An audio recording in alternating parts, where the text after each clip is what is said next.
اندھیری رات میں ایک گاڑی خفیہ روڈ پر چل رہی ہے۔ گاڑی کے اندر بیٹھے دو لوگ باتیں کر رہے ہیں۔ ان کی باتیں تو سمجھ میں نہیں آ رہی، پر لہجہ بتا رہا ہے کہ بات پاکستان کی تباہی کی ہو رہی ہے۔ ایک ایسا پلان جس کے بارے میں آپ کو صرف آدھی سچائی بتائی گئی۔ ایک دوستی جس کے پیچھے چھپے ہیں ایسے راز جنہیں جان کر آپ کا دل دہل جائے گا۔ چین اور پاکستان کی یہ دوستی کیا واقعی محبت ہے یا پھر صرف یہ ایک کھیل ہے؟ میں آپ کو بتاؤں گا پاکستان اور چین کی دوستی کی اصل کہانی کے پیچھے چھپے ہوئے راز۔ سی پیک کا وہ خفیہ پلان جو پاکستان کو جال میں پھنسا رہا ہے۔ یہ ایک ایسی چال ہے جس نے پاکستان کو ایک ایسے راستے پر لا کر کھڑا کر دیا ہے جہاں سے شاید واپسی ممکن نہ ہو۔ یہ کہانی صرف سڑکوں اور پروجیکٹس کی نہیں ہے، یہ کہانی ہے طاقت کی، یہ کہانی ہے اکنومی کے کنٹرول کی، یہ کہانی ہے پاکستان کے فیوچر کی۔ آج آپ کو وہ سب کچھ بتاؤں گا جو کسی نے آپ کو آج تک نہیں بتایا ہوگا۔ سی پیک ایک خواب ہے یا پھر صرف اور صرف ایک دھوکہ ہے؟ سی پیک سے پہلے سمجھ لیتے ہیں کہ پاکستان اور چین کی دوستی کیسے ہوئی تھی۔ پاکستان اور چین کی دوستی 1951 میں ہوئی تھی، جب پاکستان دنیا کے پہلے ملک میں شامل ہوا جس نے چین کو بطور ریاست کے طور پر تسلیم کر لیا تھا۔ اس وقت دنیا کے باقی ممالک چین کے کمیونسٹ سسٹم سے جو ہیں وہ کافی خوف زدہ تھے، لیکن پھر بھی اس ٹائم پاکستان جو ہے وہ چین کے ساتھ کھڑا ہوا تھا۔ اب یہ کمیونسٹ سسٹم کیا ہے؟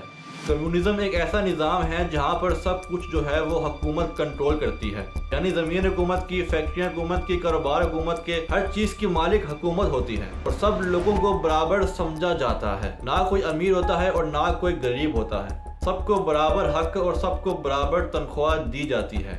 اور کمیونزم کے بارے میں نے ڈیٹیل سے بات کی ہے اپنی اس ویڈیو کے اندر۔ اگر آپ نے یہ والی ویڈیو ابھی تک نہیں دیکھی تو جا کے دیکھ لو، لنک میں آپ کو ڈسکرپشن میں بھی دے دوں گا۔ تو اس ٹائم پر جو ہے وہ چین کے اندر کمیونسٹ سسٹم تھا اور کوئی بھی ملک چین سے دوستی نہیں کرنا چاہتا تھا، لیکن پاکستان نے چین سے دوستی کر لی تھی۔ اس کے بعد 2013 میں چائنا کے صدر شی جن پنگ نے جو ہے وہ BRI کا اعلان کر دیا چائنا کے اندر۔ اب یہ BRI کیا ہے؟ BRI کی فل فارم ہے بیلٹ اینڈ روڈ انیشیٹو۔ اب اس کا مقصد کیا تھا؟ چین کہتا ہے کہ ہم پوری دنیا کو آپس میں جوڑیں گے، سڑکوں سے، ریلوے لائن سے، سمندری راستوں سے اور تجارتی معاہدوں سے۔ آسان الفاظ میں چین دنیا میں ہر طرف اپنی ٹریڈ پھیلانا چاہتا ہے اور اس کے لیے وہ مختلف ملکوں میں جو ہے وہ سڑکیں، ریلوے لائنز، سمندری راستے بنوا رہا ہے۔ اب یہ BRI میں کیا ہوتا ہے؟ BRI میں جو ہے وہ چین مختلف ملکوں میں سڑکیں بناتا ہے، ریلوے لائنز بناتا ہے، کارخانے اور بجلی گھر بناتا ہے، بندرگاہیں بناتا ہے اور اس کے بدلے میں ان ملکوں سے ٹریڈ کرتا ہے۔ BRI میں جو ملک چین کے ساتھ شامل ہوتا ہے وہاں پر چین پیسہ لگاتا ہے، مگر اس کے بدلے میں اس ملک کی اکنومی پر اپنا کنٹرول بھی جماتا ہے۔ اب تک 150 سے زیادہ ملک BRI کے اندر شامل ہو چکے ہیں، جن میں پاکستان، سری لنکا، بنگلہ دیش، ایران اور ترکی وغیرہ آتے ہیں۔ BRI میں پاکستان کو خاص اہمیت دی گئی ہے کیونکہ چائنا کو سمندر تک پہنچنے کا سب سے چھوٹا راستہ کراچی گوادر سے ملتا ہے۔ چین نے پاکستان کو ترقی، روزگار، بجلی اور خوشحالی کا خواب دکھایا اور اسی خواب کے بدلے میں جو ہے وہ سی پیک کے منصوبے پر سائن کروا لیا تھا۔ 2015 میں نواز شریف کی گورنمنٹ نے جو ہے وہ چائنا کے ساتھ سی پیک کے منصوبے پر سائن کر دیا تھا۔ سی پیک کی فل فارم ہے چائنا پاکستان اکنامک کوریڈور۔ یہ ایک بہت ہی بڑا پروجیکٹ ہے جس میں پاکستان کے اندر نئی سڑکیں، ریلویز، ہائی ویز اور بجلی کے پروجیکٹ اور انڈسٹریل زون اور گوادر پورٹ کی ترقی بھی شامل ہے۔ یہ پروجیکٹ 2015 کے اندر شروع ہو گیا۔ چائنا پاکستان کے اندر پیسہ لگا کر ایک ایسا راستہ بنانا چاہتا ہے جس سے چائنا کا مال جو ہے وہ گوادر پورٹ سے پوری دنیا تک پہنچ جائے۔ چین کو اس راستے سے وقت اور پیسہ دونوں کی ہی بچت ہے۔ چائنا کا زیادہ تر کاروبار جو ہے وہ سمندری راستوں سے ہوتا ہے اور وہ راستہ جو ہے وہ انڈونیشیا اور ملیشیا کے پاس سے ہو کر گزرتا ہے۔ یہ راستہ لمبا بھی ہے اور خطرناک بھی کیونکہ امریکہ اور انڈیا جو ہے وہ کسی بھی ٹائم اس راستے پر کوئی بھی مسئلہ بنا سکتے ہیں۔ سی پیک چائنا کو ایک نیا اور شارٹ کٹ راستہ دیتا ہے۔ اب چائنا کا مال جو ہے وہ پہلے گوادر آئے گا اور وہاں سے جو ہے وہ آگے پوری دنیا تک پہنچ جائے گا، وہ بھی کم ٹائم میں۔ اب چائنا کا راستہ جو ہے وہ 12,000 کلومیٹر سے کم ہو کر صرف اور صرف 3,000 کلومیٹر ہی رہ جائے گا۔ مال بھی جلدی پہنچ جائے گا اور خرچہ بھی کم ہوگا۔ چائنا کو پاکستان میں بھی اپنا کاروبار بڑھانے کا موقع ملے گا۔ یہ بھی حقیقت ہے کہ چائنا اپنے مغربی علاقوں میں جو ہے وہ ترقی لانا چاہتا ہے تاکہ وہاں کے لوگ جو ہیں وہ خوش رہیں اور علیحدگی کی باتیں نہ کریں۔ سی پیک کے اندر خنجراب اور گوادر تک سڑکیں بن رہی ہیں، کراچی سے خیبر تک جو ہے وہ ریلوے لائنز بھی بن رہی ہیں اور کافی بجلی کے نئے پلانٹس بھی لگائے جا رہے ہیں۔ سی پیک کا جو بجٹ تھا وہ پہلے $46 بلین تھا، لیکن بعد میں اس کو بڑھا کر جو ہے وہ $62 بلین کر دیا گیا۔ اس کے اندر 90% پیسے چائنا دے رہا ہے قرضوں کی شکل میں، کچھ پیسے سافٹ لون کی شکل میں یعنی کم سود پر، اور کچھ پیسے کمرشل لون کی شکل میں یعنی کہ زیادہ سود پر۔ پاکستان کو اس سی پیک کے اندر جو ہے وہ 10% خرچہ کرنا تھا، زمین خریدنا، سیکورٹی اور کچھ لوکل پروجیکٹس پاکستان نے خود ہی کرنے تھے، اور اب تک پاکستان نے سی پیک کے اندر جو ہے وہ $7 ارب خرچ کر دیے ہیں، جو کہ بہت ہی کم ہے۔ جب سی پیک شروع ہوا تھا تو سب کو بہت ہی امیدیں تھیں کہ یہ پروجیکٹ جو ہے وہ پاکستان کا فیوچر بدل دے گا، لیکن آج 2025 میں جو ہے وہ نتائج اتنے شاندار نہیں ہیں جتنے پہلے دکھائی دیتے تھے۔ کئی بڑی سڑکیں اور موٹر ویز تو بن چکی ہیں جیسے کہ لاہور کراچی موٹر وے، لیکن ابھی بھی کچھ جگہوں پر جو ہے وہ کام رکا ہوا ہے۔ 7000 میگا واٹ سے زیادہ بجلی کے پروجیکٹس مکمل ہو چکے ہیں، اس میں سے زیادہ تر بجلی کوئلے سے بن رہی ہے جو کہ ماحول کو نقصان پہنچا رہی ہے، اور بجلی مہنگی بھی ہو گئی ہے۔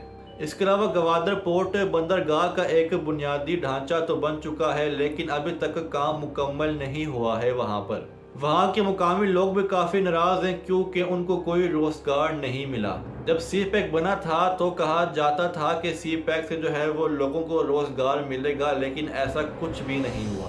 جن علاقوں میں فیکٹریاں لگنی تھیں، روزگار پیدا ہونا تھا، وہاں بھی کچھ خاص کام نہیں ہوا۔ مقامی لوگوں کو نوکریاں، تعلیم، صحت یا پانی جیسے وعدے جو کیے تھے وہ پورے نہیں ہوئے تھے۔ مقامی لوگ کہتے ہیں کہ گوادر اور بلوچستان میں صرف اور صرف چینی کمپنیوں کو ہی فائدہ ہو رہا ہے۔ اب سوال یہ ہے کہ ایسا کیوں ہوا، کیوں کام نہیں ہو رہا ہے اور کوئی بھی وعدے پورے نہیں کیے جا رہے ہیں؟